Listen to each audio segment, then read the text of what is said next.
जी। अच्छा, अब exchange rate आपको पता है कि क्या होता है अच्छे से? कि भाई ये बताता है कि आप अपनी करेंसी से कितनी क्वांटिटी में दूसरी करेंसी खरीद सकते हैं, मतलब फॉरेन करेंसी खरीद सकते हैं।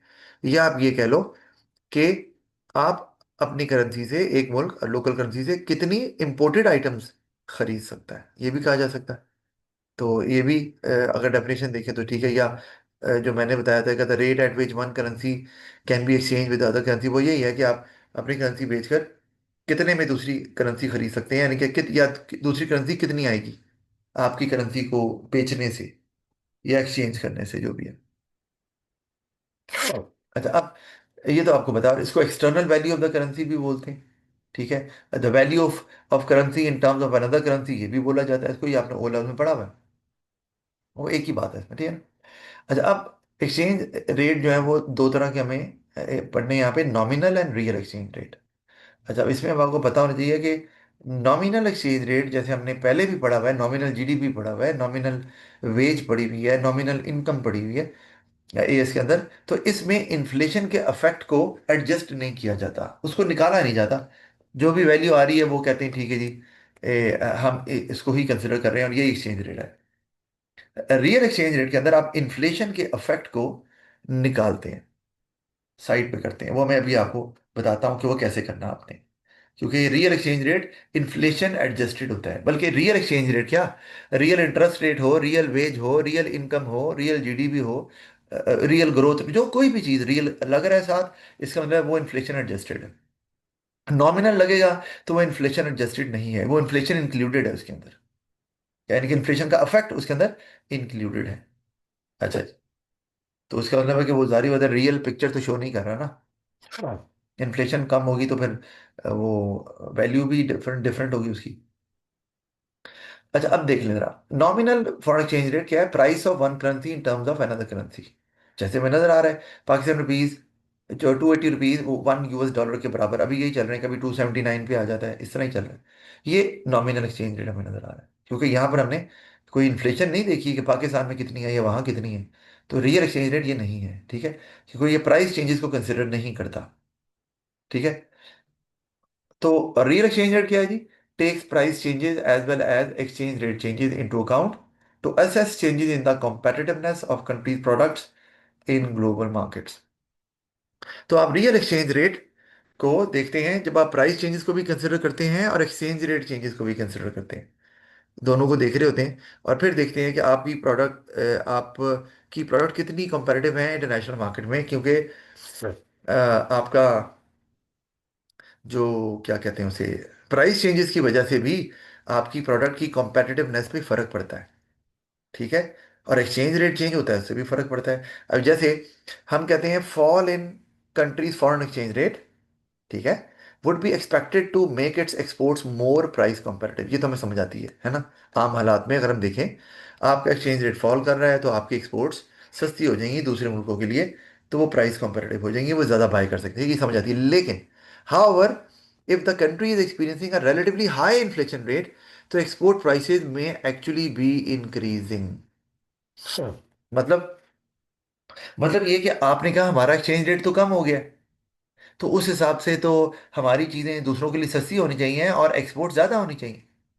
ठीक है, लेकिन होता नहीं, क्योंकि इन्फ्लेशन आपके मुल्क में, अच्छा, आपका एक्सचेंज रेट तो दूसरे मुल्क से कम है जहां आपने एक्सपोर्ट करनी है, लेकिन इन्फ्लेशन रेट दूसरे मुल्क से कहीं ज़्यादा है। तो ओवरऑल जब अफेक्ट देखा जाता है तो पता चलता है कि भाई आपकी चीज़ें असल में सस्ती नहीं हुई दूसरे मुल्कों के लिए because of foreign exchange rate, बल्कि महंगी हो गई हैं।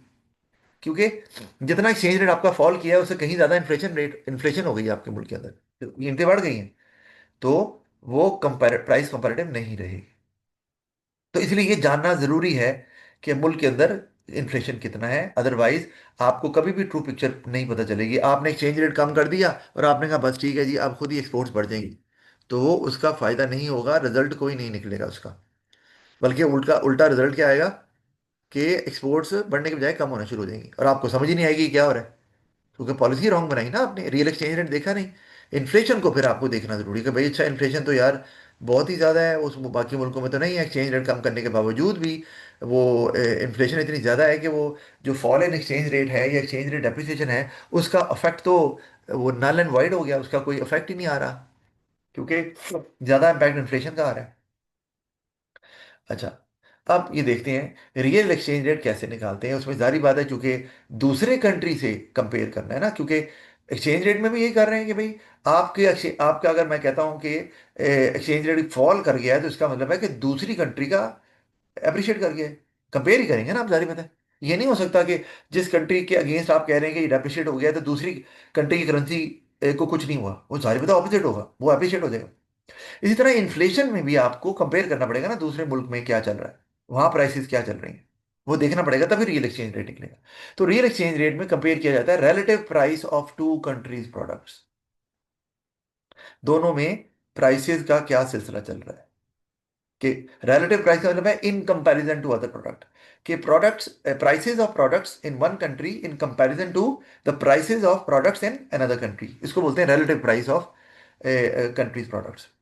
फार्मूला आपके सामने लिखा हुआ है रियल एक्सचेंज रेट में, कि नॉमिनल एक्सचेंज रेट आपने लिखा, ये वो है जिस जो रियल नहीं है, ठीक है ना, और इन्फ्लेशन के फैक्ट को कंसिडर किया नहीं जा रहा, इनटू आगे domestic price index over foreign price index. आप इसको अलग भी लिख सकते हैं अगर लिखना चाहें तो डोमेस्टिक प्राइस इंडेक्स आपने लिखा जो आपके मुल्क में प्राइस इंडेक्स चल रहा है अभी, और डिवाइड कर दिया फॉरेन प्राइस इंडेक्स, उस मुल्क में क्या चल रहा है उससे डिवाइड कर दिया। तो इससे आपको ये पता चलेगा कि आपका रियल एक्सचेंज रेट एक्चुअली बढ़ रहा है या कम हो रहा है। नॉमिनल चाहे बढ़ रहा हो, लेकिन इस फॉर्मूले से पता चलेगा कि क्या रियल भी बढ़ रहा है या नहीं बढ़ रहा है। अच्छा, ये कि ये देखें, जैसे रियल एक्सचेंज रेट में rise as a result of an appreciation और an increase in countries relative inflation rate. ठीक है जी, कि आपका जो एक्सचेंज रेट है वो शायद बढ़े अगर आपकी कंट्री अप्रिशिएट कर रही है, या आपकी कंट्री का जो रिलेटिव इन्फ्लेशन रेट है वो ज्यादा है। अच्छा, क्या मतलब क्या इसका, वो ये कि the price of products in country will increase relative to those in another country और कंट्रीज। आपके मुल्क में कीमतें ज्यादा तेजी से बढ़ रही हैं, उससे क्या होगा, उससे ये कि आप पर इंपोर्ट्स ज्यादा करेंगे, ठीक है ना, और एक्सपोर्ट्स उतनी नहीं करेंगे, जारी बात है, क्योंकि वो महंगी है। तो इंपोर्ट ज़्यादा एक्सपोर्ट कम, तो अब देखें real exchange rate has more of an impact on the current account balance than the nominal exchange rate as it reflects international price competitiveness. तो आपकी चीज़ें अब नहीं बिकेंगी क्योंकि इन्फ्लेशन की वजह से वो ज़्यादा नज़र आ रहा है। आपको ये बताया ना कि आपका रियल एक्सचेंज रेट बढ़ रहा है अगर आपकी इन्फ्लेशन हो रही है। आपने तो कम किया, मैंने ऊपर भी बताया आपको पहले, आपने एक्सचेंज रेट को कम किया, लेकिन इन्फ्लेशन हुई हुई है, ज्यादा हो रही है, तो उसने आपके नॉमिनल को तो चले कम कर दिया, लेकिन रियल एक्सचेंज रेट बढ़ गया क्योंकि इन्फ्लेशन के फैक्ट को भी आप कंसिडर कर रहे हो।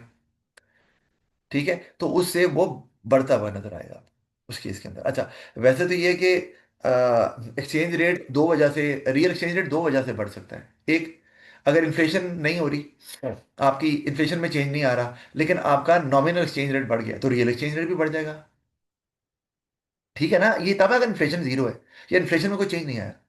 लेकिन अगर, और दूसरा, रियल एक्सचेंज रेट क्यों बढ़ेगा अगर इन्फ्लेशन हो गई है।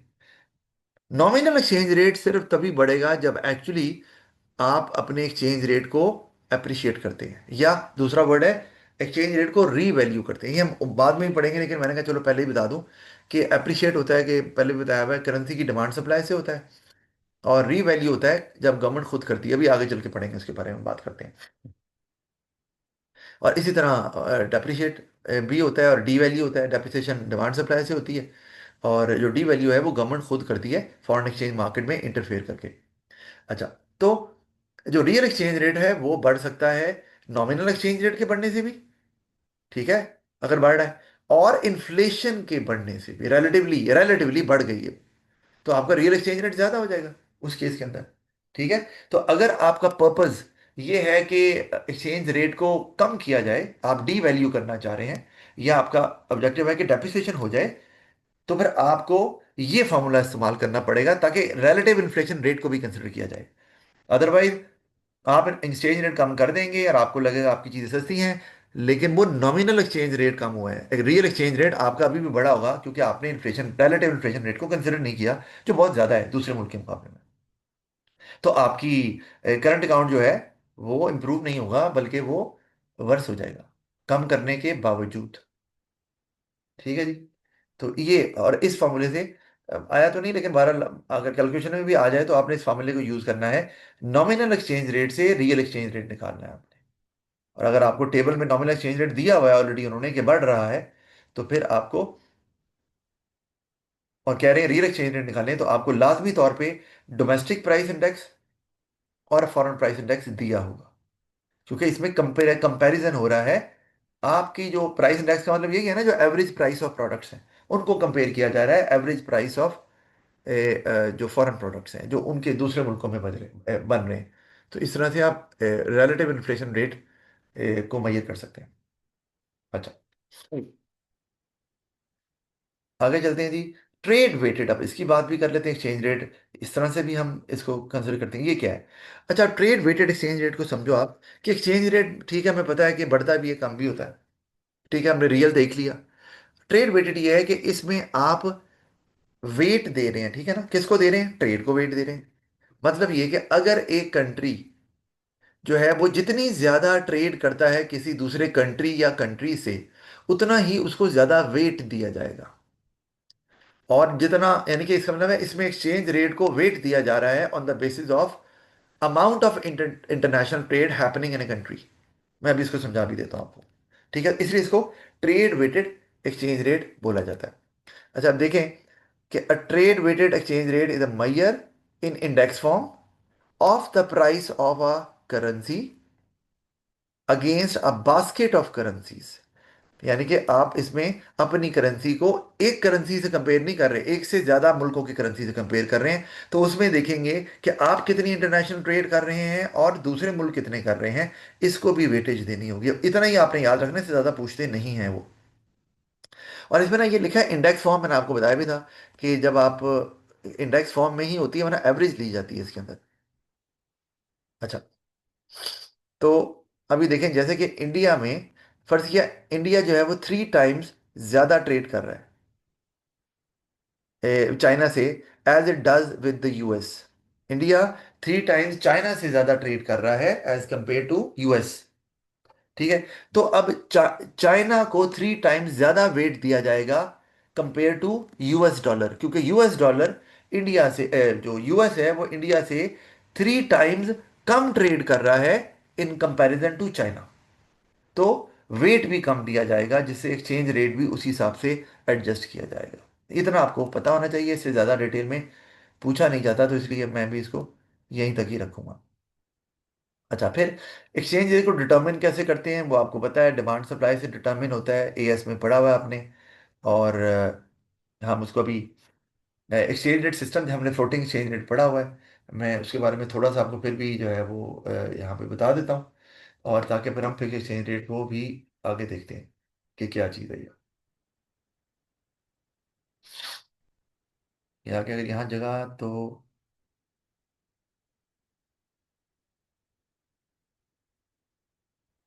चलें, अलग से कर लेते हैं इसे।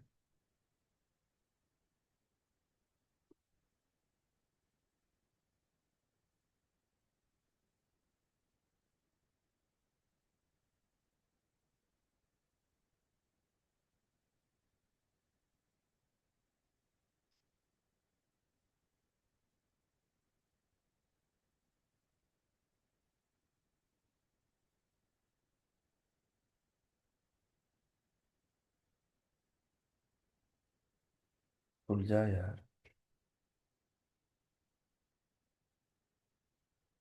अच्छा जी, यहाँ देखते हैं फ्लोटिंग एक्सचेंज रेट में हमारे पास क्या आ रहा है। मतलब हमने पढ़ा हुआ है ना पहले, फ्लोटिंग एक्सचेंज रेट जो फ्लोट करता है, मतलब इसमें गवर्नमेंट की इंटरफेरेंस नहीं होती।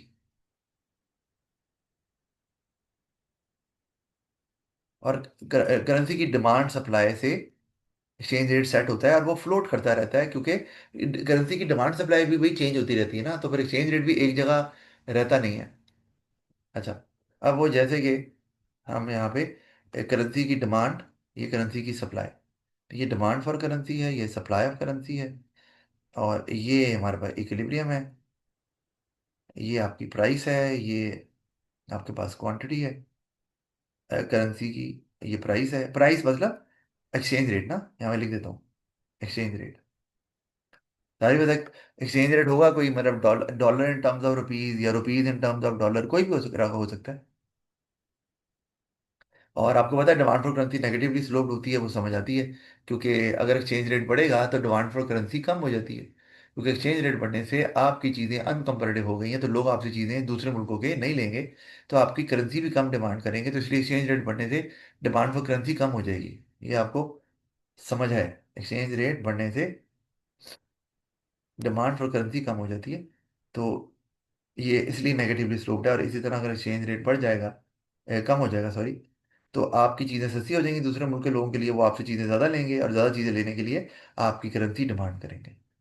तो ये सीन है, इसलिए demand for currency negatively sloped है। Supply of currency positively sloped होती है, क्योंकि एक्सचेंज रेट अगर आपका बढ़ रहा है तो इसका मतलब है कि आप के लिए फॉरेन आइटम्स सस्ती हो गई हैं, इंपोर्टेड आइटम सस्ती हो गई हैं, तो आप वो ज़्यादा खरीदेंगे, और ज़्यादा खरीदने के लिए आप अपनी करेंसी बेचेंगे, और बेचने का मतलब है आप अपनी करेंसी सप्लाई कर रहे हैं ताकि दूसरी करेंसी बाय करें। और इसी तरह एक्सचेंज रेट अगर कम हो गया है तो इंपोर्टेड आइटम आपके लिए महंगी हो गई हैं, आप इंपोर्टेड आइटम नहीं खरीदेंगे, तो अपनी करेंसी को सप्लाई भी नहीं करेंगे, बेचेंगे भी नहीं दूसरी करेंसी खरीदने के लिए, क्योंकि दूसरी करेंसी खरीद के आपने करना क्या है जब आपने लेनी ही नहीं है, क्योंकि वो महंगी है इंपोर्टेड आइटम्स।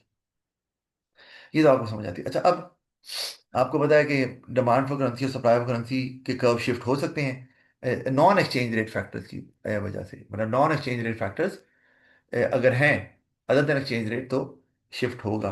तो सप्लाई ऑफ करेंसी आपकी अगर बढ़ गई, और वो मैं ऐसे एग्जांपल देता हूँ क्यों बढ़ी, भाई मुल्क के अंदर इन्फ्लेशन ज़्यादा हो गई, लोगों ने कहा कि भाई यहाँ तो चीज़ें महंगी हैं, बाहर से लेते हैं वो सस्ती हैं, तो उन्होंने इंपोर्टेड आइटम लेना शुरू कर दिया और उसके लिए अपनी करेंसी को सप्लाई करना शुरू कर दिया।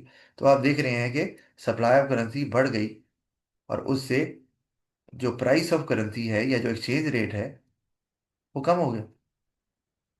ये क्वांटिटी जो है वो ओवरऑल बढ़ गई। वैसे तो इसमें ये भी सीन है कि सप्लाई जब बढ़ी है तो एक्सचेंज रेट तो कम हो गया है, और एक्सचेंज रेट कम होने से आपको पता है डिमांड फॉर करेंसी बढ़ेगी, लेकिन उसमें मूवमेंट अलॉन्ग द कर्व होगा, क्योंकि वो एक्सचेंज रेट के कम होने की वजह से बढ़ रही है। तो ये जो सीन है, ये हम इसको बोलेंगे कि ये एक्सचेंज रेट डेप्रिसिएशन हो गई।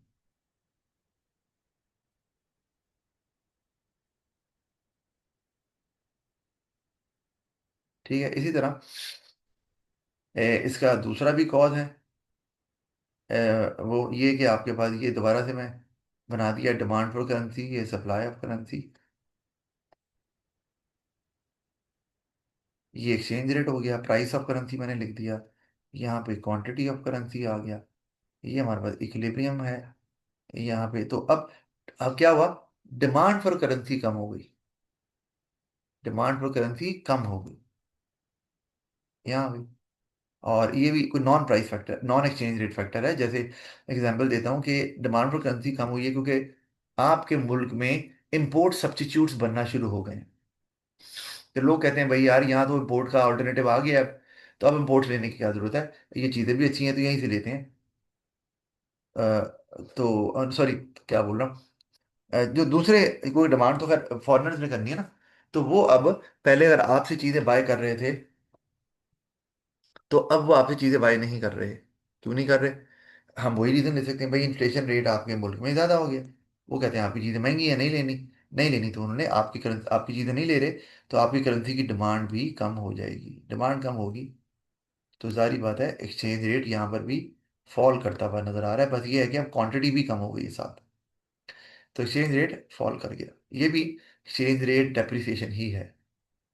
और इसमें ये होगा कि फिर सप्लाई ऑफ करेंसी भी फॉल करेगी, क्योंकि एक्सचेंज रेट कम होने से मूवमेंट अलॉन्ग द कर्व होगी सप्लाई में, क्योंकि एक्सचेंज रेट कम होने से सप्लाई भी कम होता है, वो आपको पता है। और इसी तरह अगर मैं ऑपोजिट कर दूं एक्सचेंज रेट एप्रिसिएशन में, मैं डायग्राम बना नहीं रहा क्योंकि आपने पढ़ा हुआ है, फिर मैंने आपको ये एक दफ़ा रिवाइज करवाया।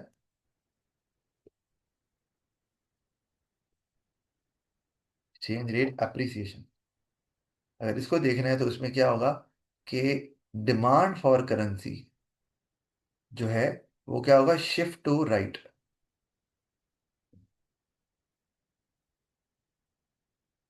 डिमांड फॉर करेंसी का जो कर्व है, डिमांड फॉर करेंसी का कर्व वो शिफ्ट टू राइट हो जाएगा, इंक्रीज हो जाएगा।